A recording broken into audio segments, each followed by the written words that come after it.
نبی سے تو محبت کر کے بیڑا پار ہو جائے۔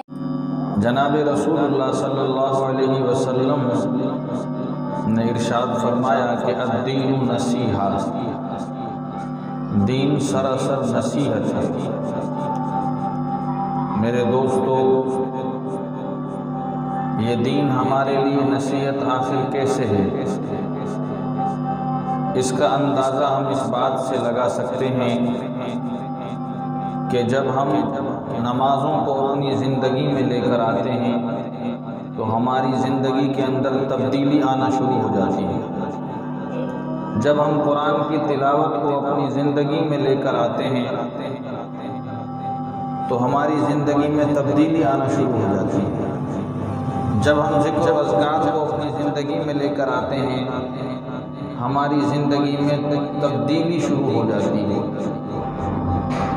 جب ہم اپنی زندگی میں نماز کو لے آتے ہیں تو اچھائیاں خود بخود ہمارے اندر پیدا ہو جاتی ہیں اور برائیاں خود بخود ہم سے نکل جاتی ہیں۔ جب ہم قرآن کی تلاوت کو اپنے سینے سے لگا لیتے ہیں تو میرے دوستو دل کا سارا زنگ ختم ہو جاتا ہے اور انسان راحت اور چین و سکون محسوس کرنے لگتا ہے۔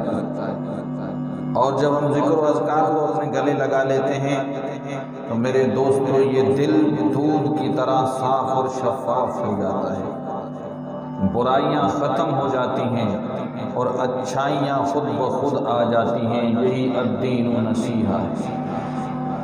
دین ہمیں اچھی بات بتاتا ہے، نصیحت کی بات بتاتا ہے، اور اس پر عمل کر کے اس دنیا کی کامیابی کو بھی ہم حاصل کر سکتے ہیں اور آخرت کی کامیابی بھی حاصل کر سکتے ہیں۔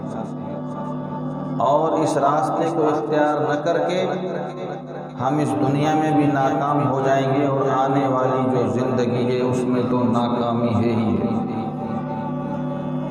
تو میرے دوستو یہ ارادہ کر لیں کہ انشاءاللہ اللہ کے احکامات کو، اس کے حبیب کے طریقے کو اپنے گلے سے لگائیں گے، اپنے گلے کا ہار بنائیں گے۔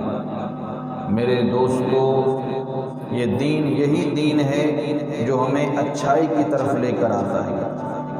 یہ دین اتنا بہترین دین ہے جو ہمیں برائیوں سے روکتا ہے۔ یہ اللہ کے نبی کا دین میرے دوستو پاکیزہ دین ہے۔ اللہ کے نبی جناب رسول اللہ صلی اللہ علیہ وسلم کا دین معیاری دین ہے، بہترین دین ہے، اعلیٰ و عرفہ دین ہے۔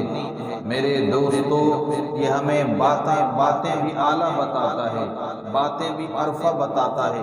یہ اللہ کے نبی کا دین ہمیں اللہ سے قریب کرتا ہے۔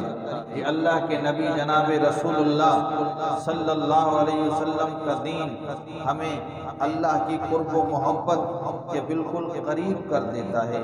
میرے دوستو یہی وہ دین ہے جو اللہ سے مانگنے کا ذریعہ ہے۔ میرے دوستو ہمیں یہ کوشش کرنی ہے کہ اس دین کو اپنی زندگی میں لے کر آئیں، خود بھی اس میں قدم رکھ دیں اور دوسروں کو بھی اس کی دعوت دے دیں۔